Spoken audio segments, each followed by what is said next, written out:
Every 40 seconds, someone suffers a stroke. Every 40 seconds.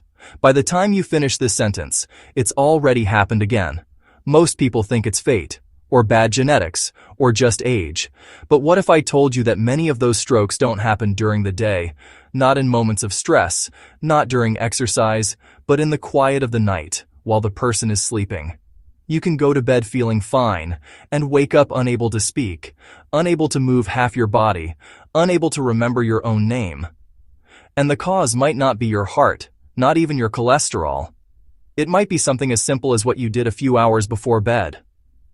Tonight, I want to show you a habit so ordinary that millions of people repeat it every single evening, yet it silently pushes your blood pressure sky high and thickens your blood enough to block the tiny arteries that feed your brain.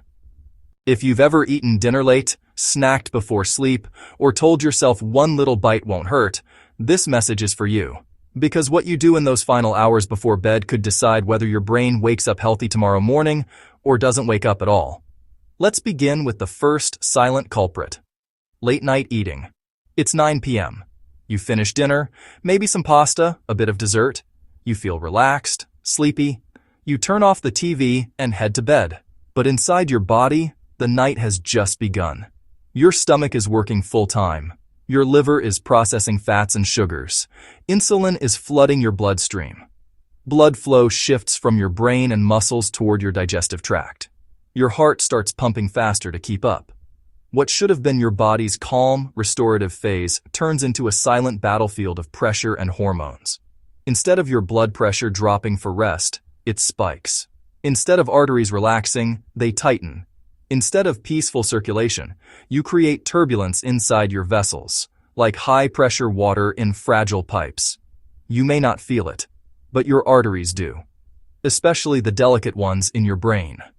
Nighttime is when your cardiovascular system should recover. Pressure normally dips by 10 to 20%. We call that the nocturnal dip. It allows vessels to heal, micro-damage to repair, and the brain to clear toxins through the glymphatic system. But when you eat late, within 2 hours of sleep, your body stays in daytime mode. No dip, no rest, just pressure. And that missing dip isn't small. Studies from the European Society of Cardiology show that late eaters are twice as likely to experience nighttime hypertension, and their risk of stroke nearly doubles compared to those who finish dinner early. The same meal, the same calories, but eaten late, it becomes a vascular stress test.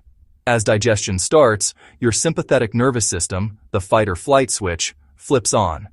Adrenaline rises, cortisol rises, heart rate climbs, your vessels narrow to redirect blood flow. Now, picture lying down. Gravity no longer helps blood return from your legs. Your heart has to work harder to push blood upward. That extra pressure builds in your neck and head. If you already have hypertension or stiff arteries, that's the moment a microscopic tear or clot can form. That's why so many strokes strike between midnight and dawn. The perfect storm. Digestion, pressure, thickened blood, and stillness. Even a small snack can do it. A bowl of cereal, a cookie, a few crackers, they trigger insulin. Insulin pulls electrolytes out of balance.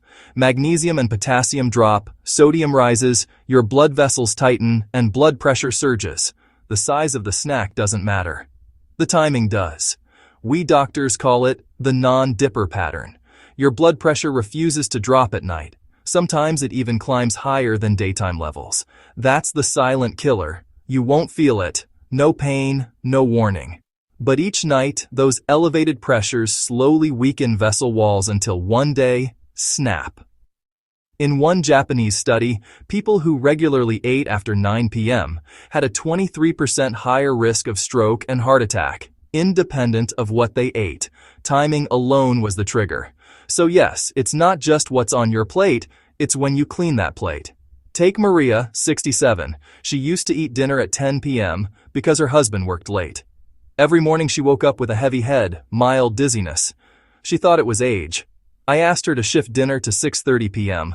Nothing solid after 8. Within 2 weeks, her morning pressure dropped by 15 points. Her sleep deepened. Headaches vanished. No pills. Just timing. Finish your last meal 3 hours before bed. That's the magic window for your digestive system to settle, for insulin to normalize, and for blood pressure to start its natural decline. If you're hungry later, choose something neutral: a few cucumber slices, a warm herbal tea, or a spoonful of unsweetened yogurt. Enough to calm the stomach, not to restart digestion. Your body isn't built to digest while it dreams. It's built to repair. Every time you push food into those late hours, you steal energy from healing and give it to stress. Eat earlier, sleep deeper, wake clearer. Because the most dangerous strokes aren't caused by what you do during the day, but by what you unknowingly do in the dark. Now let's look at something even simpler. Something most people forget: water. Because if you go to bed dry, your blood turns thicker than oil, and the danger rises quietly, drop by drop. Water. It sounds so simple, so harmless, so ordinary. But the truth is, by the time most people go to bed, they're already mildly dehydrated. They don't feel thirsty, so they assume they're fine. But inside, their blood is already thicker, slower, stickier.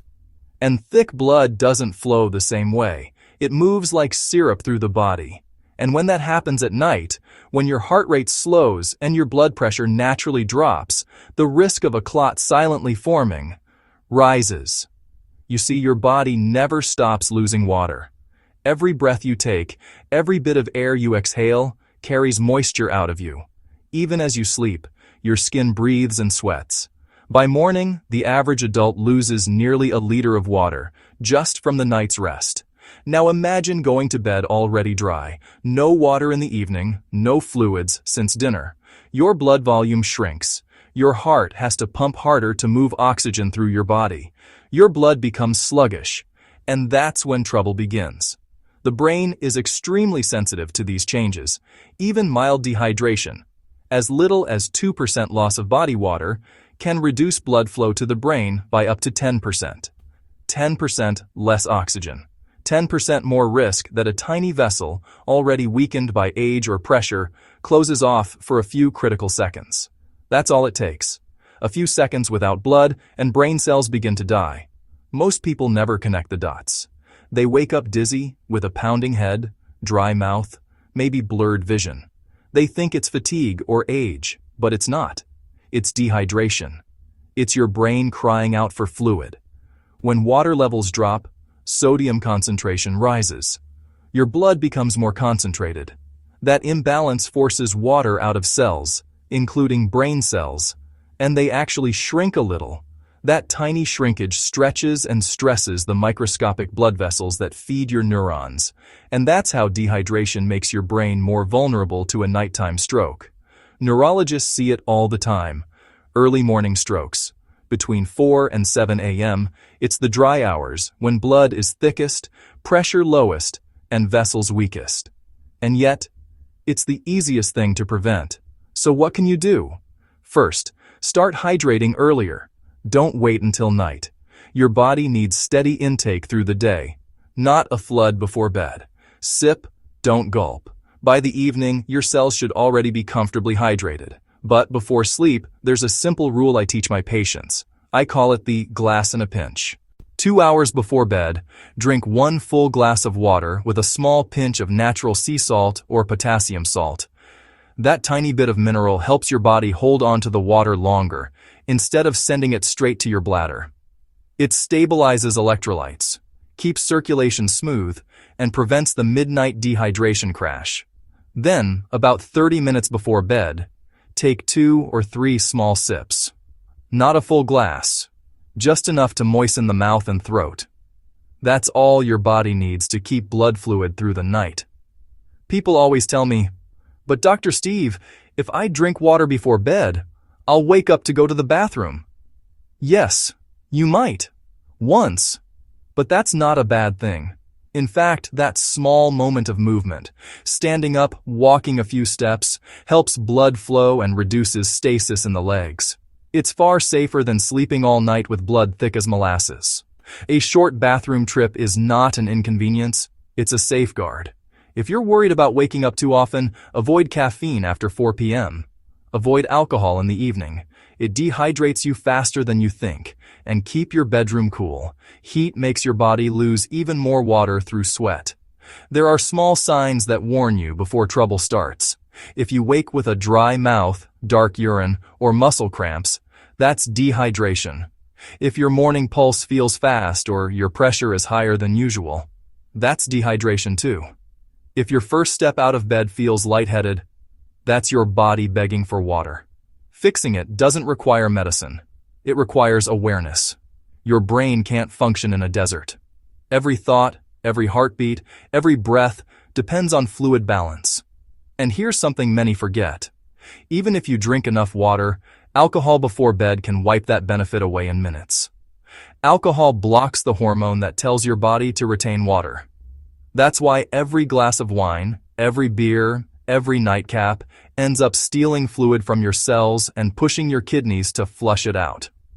So the next time you think, just one drink to relax, remember this: while it helps you fall asleep, it also dries your system from the inside, stiffens arteries, raises nighttime blood pressure, and quietly increases your stroke risk. Hydration isn't just about comfort. It's survival. Your blood must stay fluid to carry life through the night. Your brain depends on it. Start with that single glass and a pinch of minerals. Make it a nightly ritual. Because one small glass of water before bed can be the line between waking up refreshed and not waking up at all. And now that we've covered what you drink and when, let's talk about something even more overlooked: how you sleep. Because even if your blood is perfect, your arteries strong, your brain well hydrated, the way you position your body at night can still quietly cut off circulation to your brain. Your sleeping posture could be the next hidden factor that decides your brain's fate by morning. Let's talk about that. Most people never think about how they sleep. They focus on getting enough hours, maybe a comfortable mattress, a soft pillow, but not the position itself. Yet your sleeping posture can quietly shape how blood and oxygen move through your body all night long. For years, I've seen patients who did everything right. They ate early, drank enough water, exercised, took their medications, and still woke up dizzy, foggy, or with numbness in one arm. The reason wasn't what they did during the day. It was how they positioned themselves at night. Let's start with the simplest truth. Your brain is above your heart. That means the blood that keeps your brain alive must work against gravity to get there. During the day, your muscles and body movements help push that blood upward. At night, you're still. Gravity takes over, and the angle of your neck, your chest, even your jaw, can affect how smoothly that flow continues. When you sleep flat on your stomach, your head twists to one side. That rotation compresses one of the main arteries that feed your brain, the carotid artery. It's like bending a hose. The flow narrows, the pressure inside rises, and over hours, that tension can cause microscopic damage to the inner walls of the vessel. Now imagine doing that every single night for years. The brain learns to live on less oxygen. Blood becomes sluggish. Your chances of waking up with morning dizziness or micro-ischemic events quietly rise. The side you sleep on also matters. If you tend to sleep on your right side, your heart sits slightly higher than your left. This can make it harder for venous blood to drain efficiently, especially if you already have mild heart enlargement or stiffness in your arteries. Sleeping on the left side, in contrast, allows gravity to help the heart pump and the lymphatic system to drain waste from the brain more effectively. That's why neurologists often recommend the left side sleeping position for older adults. It supports both circulation and brain detoxification. But posture is more than left or right. It's also how high your pillow is. Too high and you kink your neck, compressing blood flow to and from the brain. Too flat, and blood pools in the head, increasing pressure inside small vessels. The balance lies somewhere in between, a slight incline, supporting the neck's natural curve, keeping the head aligned with the spine. Some patients benefit from elevating the head of the bed by just 10 to 15 degrees, not with extra pillows, but by slightly raising the upper legs of the bed frame.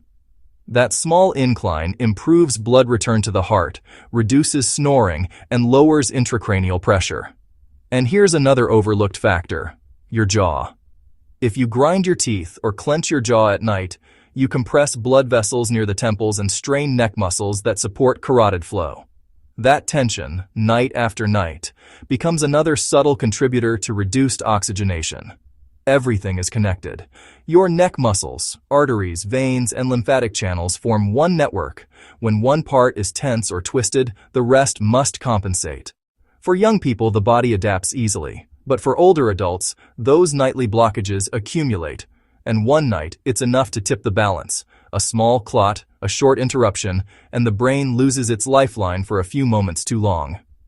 I once treated a man, 71, who swore he'd done everything right. Perfect diet, no alcohol, regular exercise, yet he woke up one morning unable to move his left hand. It turned out he'd been sleeping face down, head turned sharply right, for over 20 years. A slow narrowing of the carotid artery on that side had been building quietly until one night. It blocked completely. So here's what I tell every patient. Sleep either on your left side or on your back with your head slightly elevated. Avoid stomach sleeping. Keep your neck straight, your jaw relaxed, your shoulders open. You'll breathe better, your circulation will stay smooth, and your brain will get the oxygen it needs to repair itself. And don't forget movement. Lying completely still for 7 or 8 hours isn't natural. Your body likes to shift, to adjust, to stretch. If you wake up once or twice to change position, that's healthy. It prevents blood from pooling and keeps nerves from getting compressed. Think of your bed as your body's nightly therapy table. You're not just resting, you're restoring circulation. Your brain is cleaning itself, your heart is recalibrating, your vessels are relaxing. But that healing only happens if the flow is open and free. Good sleep is not just about hours. It's about how blood moves through you while you sleep. The wrong posture can undo everything else you've done right. The right posture can protect your brain for years to come. Now that you know how position affects circulation, let's talk about the final hidden danger. One that millions of people believe helps them sleep, but, in truth, quietly damages their blood vessels every single night. Alcohol. That innocent glass of wine or whiskey before bed. It feels relaxing. It helps you drift off. But inside, it triggers a storm that your brain may not survive. Alcohol. The nightcap so many people swear by.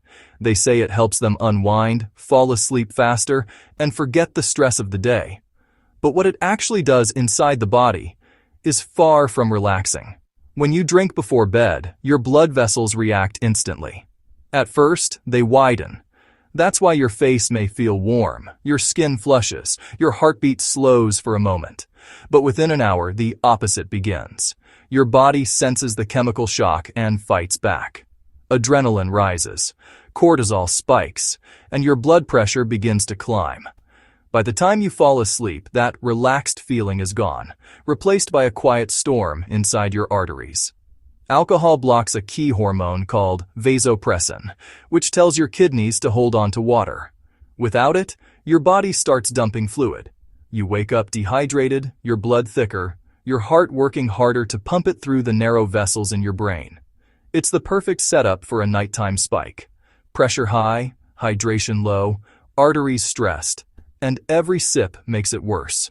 People often tell me, "Dr. Steve, I only drink a small glass of wine with dinner." But for the brain, timing matters more than quantity.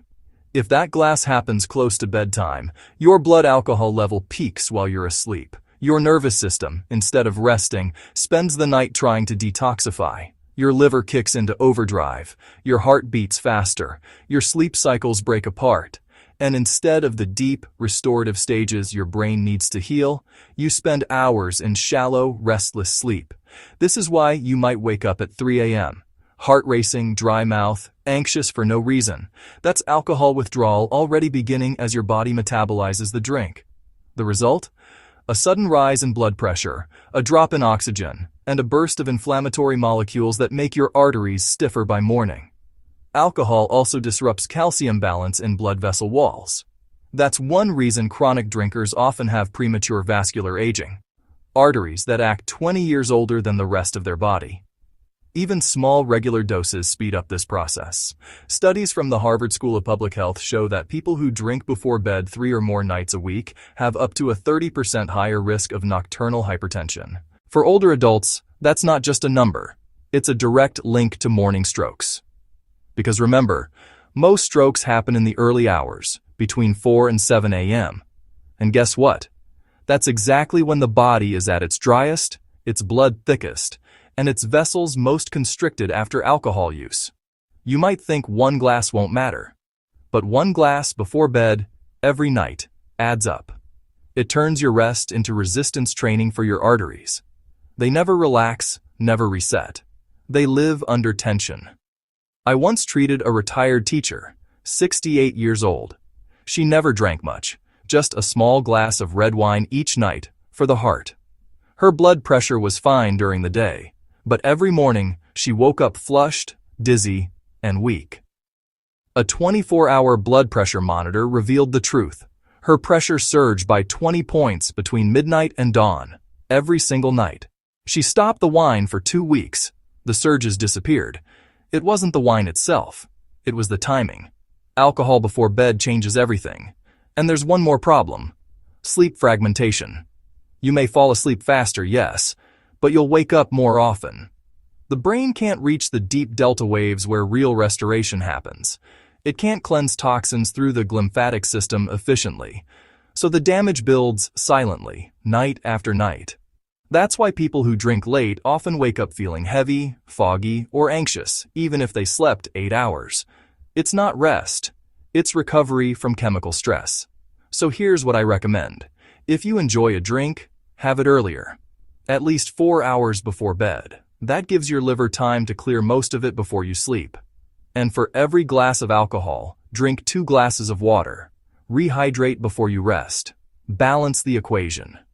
Better yet, replace the nightcap with something that actually relaxes your blood vessels. Magnesium-rich herbal tea, chamomile, or warm water with a squeeze of lemon. They soothe the nervous system, stabilize blood pressure, and help your heart wind down naturally. And if you truly want that deep healing sleep that protects your brain, build a ritual around calm, not chemicals. Turn off the screens, dim the lights, play quiet music, breathe deeply for 2 minutes before bed. Those small acts lower pressure far more effectively than any drink ever could. Remember, the goal isn't just to fall asleep, it's to protect your brain while you sleep. Every late meal, every dry night, every drink before bed adds up. Slowly, silently, invisibly. Until one morning the damage announces itself in a way you can't ignore.